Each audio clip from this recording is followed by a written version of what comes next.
I've been married for 6 months. Let's discuss.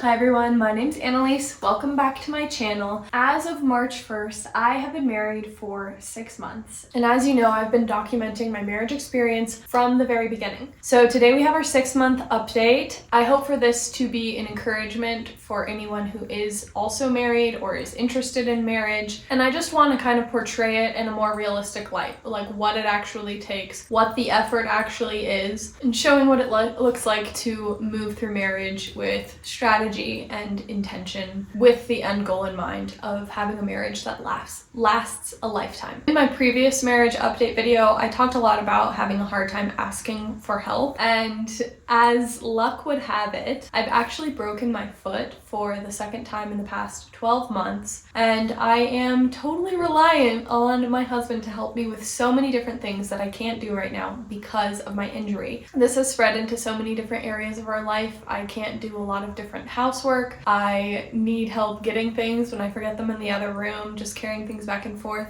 There's so many things that I can't do. I can't even work right now. So it is kind of funny to think about in my last video talking about needing to work on asking for help, and here is this cosmically perfect opportunity to do so. Of course, it's been very humbling for both of us that it's like, okay, already I really need to be reliant on somebody in a way that I have not liked to be in the past. And it's just been really beautiful to see how my husband shows up for me in my time of need. And that's very exciting, but it's just like a reminder that life is constantly happening. There's no slowing down. There's always going to be something. And this is the thing right now, the broken foot. It's kind of a funny full circle moment on what I was talking about in my last video. As it pertains to my foot and just generally speaking, communication has been so important for us. Of course, because I have so much extra that I need right now, so just being able to ask for it and be receptive to each other and each other's needs. But then also there's just, there's so many other people that we have relationships with and so many different marriages that we get to observe, and communication is just the thing that keeps coming up for us. It's pretty astounding to see how many people, especially in older generations, just don't talk about things at all. And it's pretty crazy to think that one of the only things that might differentiate a good marriage from a really difficult one is just talking about things as they come up, because resentment can build so easily, and that's something that we are finding out through observation. I'm so grateful to say that we are so good about communicating with each other when things are bothering us. And of course, we have disagreements, but we talk about it and they don't last long. And we are always so focused on squashing them, on resolving them, on making sure that we can repair and be stronger and continue. And all of that really just starts with communicating, with talking. And, there's definitely a way to go about it with just an energy of gentleness and peacefulness. And, my husband does different tactical training, and a word that comes up a lot, and that is de-escalation. And that's really great in a relationship too, because obviously, you can talk to somebody in a way that really ticks them off, or you can talk to somebody in a way that helps them to let their guard down. So not just what we say, but also tone and everything. And that's something that I definitely have to work on, which is funny. It's all the things that I never fully knew about myself, but a lot of times I say things without considering how I'm saying them. And human beings, our communication is not just verbal. There's body language, there's tone, there's facial expressions. All of that goes into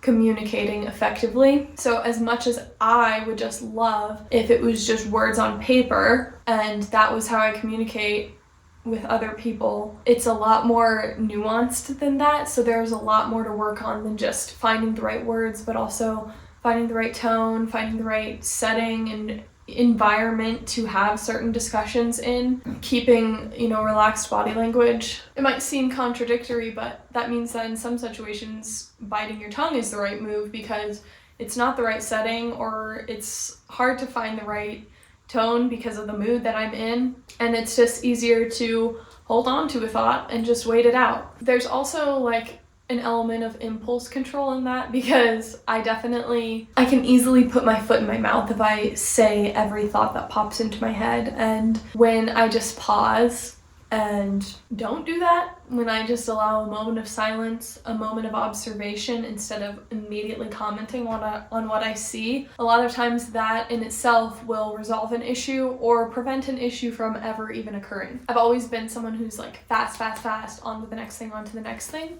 And my husband moves at a very different pace. He's much more slow and peaceful and zen. So if I'm not accounting for that, then I'm gonna say something that I will regret most of the time, because I'm just expecting my pace to be his pace. But that's not how it works, and that's part of why I love him, is because he has that different pace and he helps me slow down.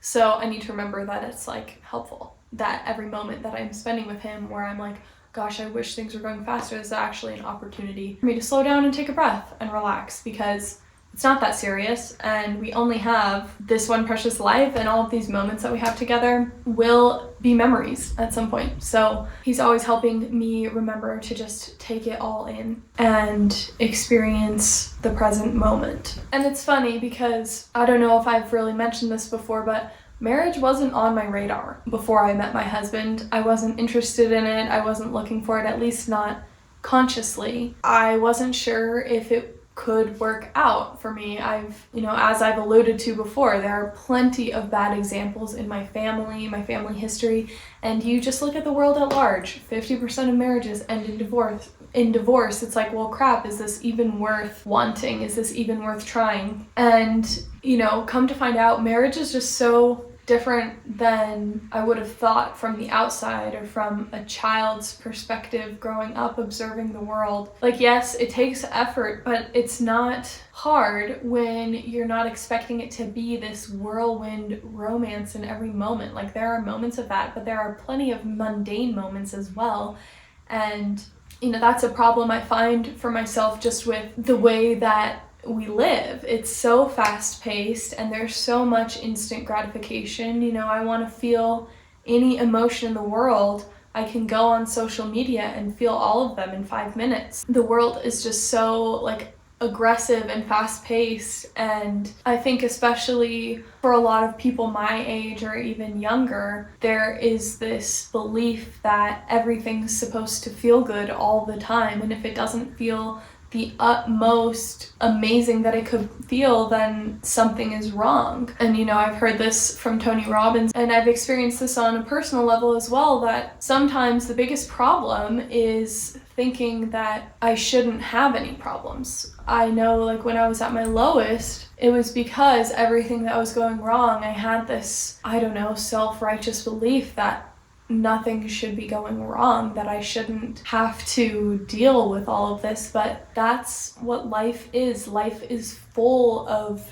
pain and difficulty and different conundrums, just weird situations that come up. All of those things are, one, unavoidable, and two, out of our control to a certain degree. But what is in control is our choices, and not what happens, but what we do with what happens, and not what happens, but what we believe about what happens. I don't think that this is the only definition of marriage, that my definition is the only definition of marriage, but I think that the way that you define it makes a big difference. And if I were to define marriage as a whirlwind fairy tale romance in every moment, I would be disappointed and unsatisfied with my marriage and with my life, because that's just not how life is. And even if I want that success and that joy, not that it's not possible, but that there's effort that goes into achieving something like that, it doesn't just happen. It takes work, and it takes dedication, and it takes intentional choices to make it happen, and having a vision and holding a vision even when you're not seeing your vision play out in reality in every single moment, but returning to the vision and staying committed to the vision and recommitting to the vision. Our wedding and that whole season of dating and then being engaged and then planning the wedding and getting married and going on our honeymoon, and oh my gosh, everything's new. That was really an exciting whirlwind. And now we're moving into life together. And life together is much slower in a lot of ways and much steadier. And now I'm only 24. We're looking at our life goals and where we want to go. We dated and then got engaged and married all within the span of under 2 years. And now we're starting to look at what the next 2 years hold, but then also what the next 5 years hold and the next 10 years. And we're also going to have kids and raise kids from birth to 18 years old over the course of maybe 20, 30, 40 years. Now we're at a point where we're starting to see how long the road really is. And that's cool, but it's totally different. Growing up and then being a teenager and a young adult, a lot of it is really just like hand to mouth and what feels good right now and what I think is right now and what feels right, just going off of emotions. And to live an intentional life the whole way through requires a lot more putting aside of emotions and focusing on something more long term, because the emotions, I mean, they come and go. I'm a woman. I have a monthly cycle that I go through. So living in my emotions 100% of the time would just keep me in a circle and I wouldn't go anywhere. I'm trying to go forward, and I'm trying to go really far forward and way far further than where I am right now. So keeping my eyes, keeping my vision much further ahead rather than on what's just right in front of me. Again, I'm new to this. I've never done this before. I've never done life before, to my knowledge. I've never done marriage before. Everything is new. And there are good examples in the world. There are also a lot of bad examples.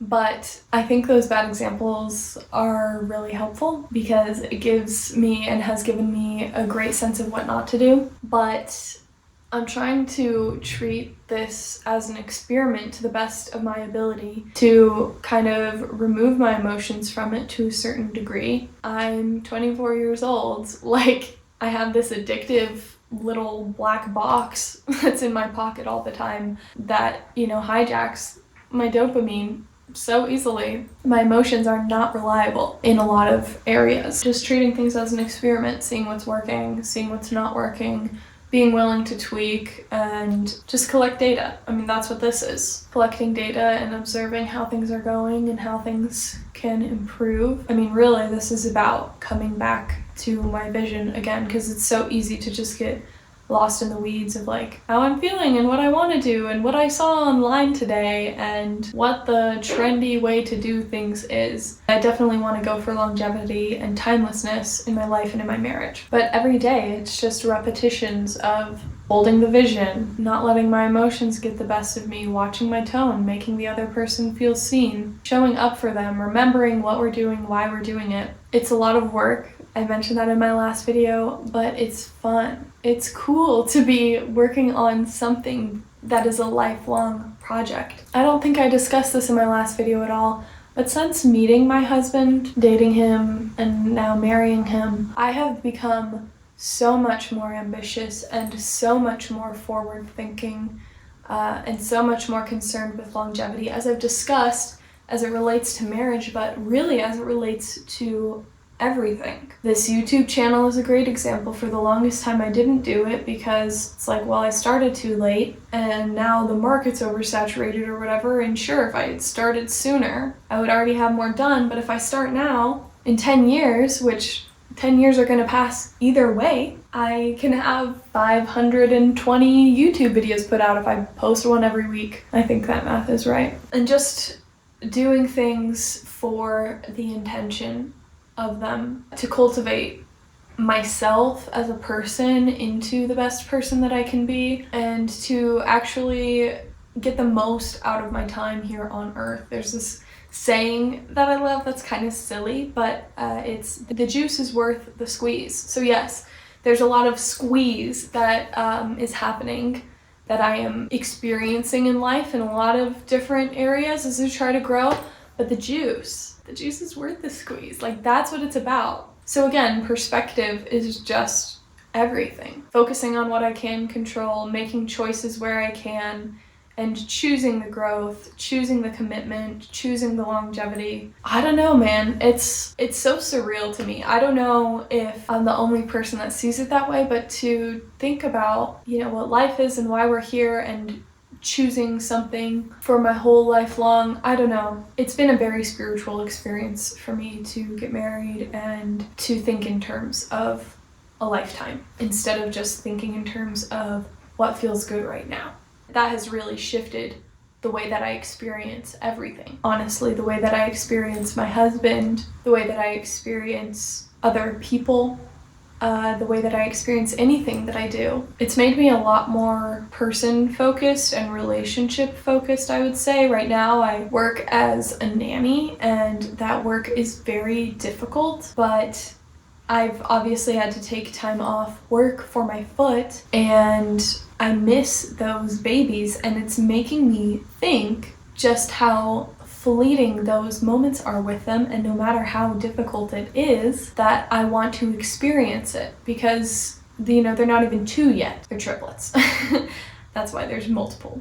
But they're so young, and you can never go back to being young. You can never go back to any part of your life. Like, it's all just happening right now. And gosh, I was not expecting to get emotional, but all my life growing up as a little kid, all I wanted was to be a grown-up. I just wanted to be a grown-up. I just wanted my freedom. I just wanted to live my own life. I wanted to do my own life. And, now I am grown up, and I will continue to be grown up for the rest of my life, but I will never be a kid again. I will never be little again. I'll never be able to reach my tiny hands inside of the dollhouse and move everything around and just be totally immersed in that world of play and imagination again. And I'm not saying there's not room for play and imagination in my life, but my mind is different now. It's so much more developed. And that experience of innocence and having a tiny little world and everything being new, the most simple things being new, that is gone.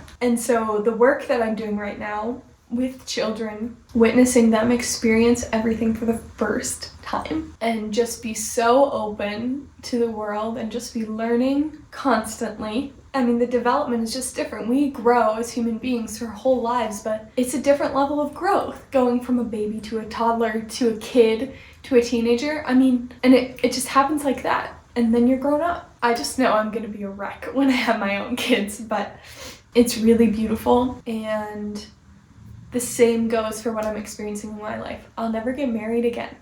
I'll never be young with my husband again.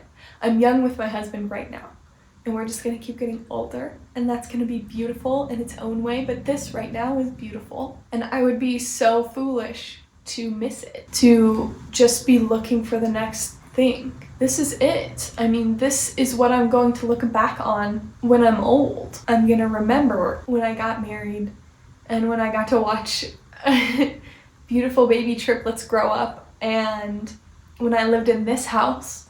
We're just renting this house. We're gonna be moving out of it in June. And when I sat on this couch, because this couch goes with this house, I'm getting a new one when we leave.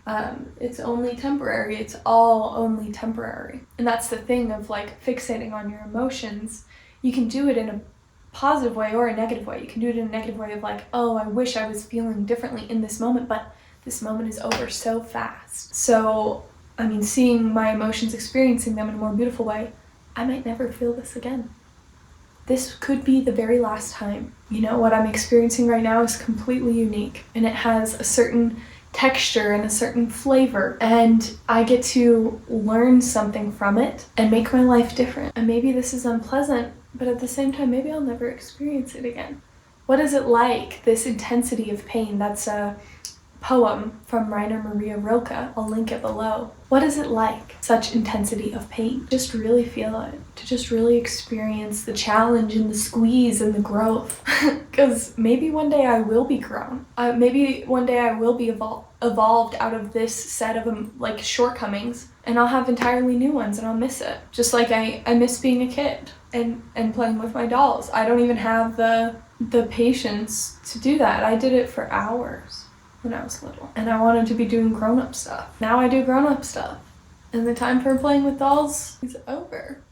Till I have kids, I don't know. All of that to say that your experience of things is like very relative and subject to change, and you can have a different attitude about the things that happen to you, which is very true. And you know, I can make many videos on that, but just as your experience of things is not the truth, and you can tweak it in helpful ways, it's also true that how other people experience your marriage is not the truth of it. And I say this because there are people so close to me who are very focused on the outward appearance of their marriage, and I think that they have been for a very long time. And that has resulted in a complete avoidance of conflict, in not communicating about anything. Because to have a disagreement or to come to your partner with a complaint in this perspective would be to admit that the marriage is not perfect, that the family is not perfect,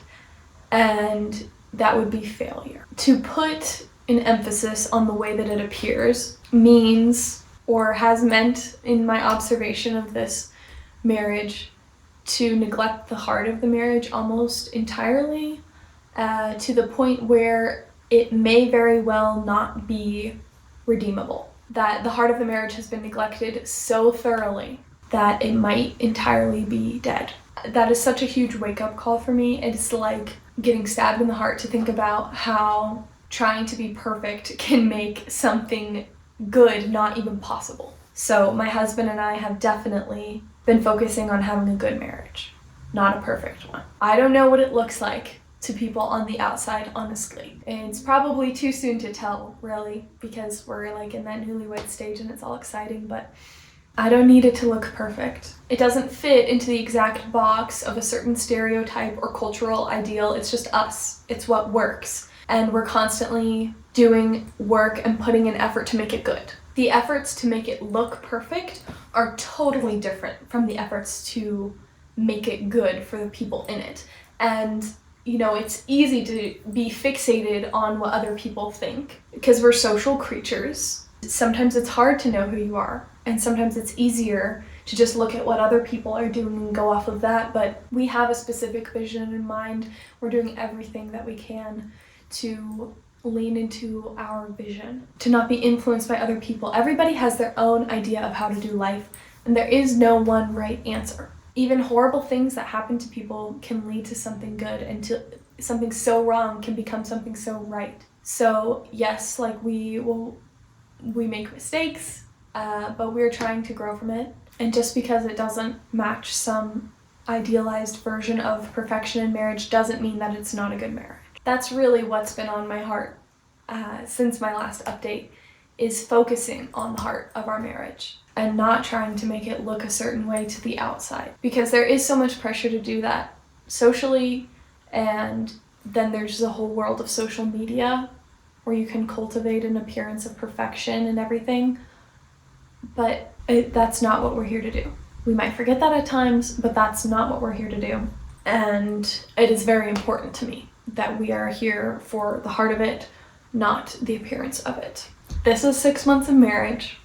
Very exciting. And there's so much more to come, right? Like, this is just the beginning. It feels so dinky to be making these videos now because I have nothing to share advice-wise. This is data and documentation, because eventually, you know, 10, 20, 30 years from now, if YouTube is even still a thing at that point, I'll have all this proof. I'll have been documenting it since the very beginning, but for now it just feels a little bit silly.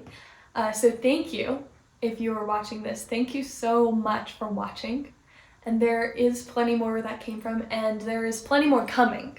So please do make sure to subscribe if this interests you at all, a portrait of a real life marriage. And comment down below anything you're interested in hearing me talk about or touch on specifically. I'm definitely still figuring out my voice and where I fit on here, so input is welcome.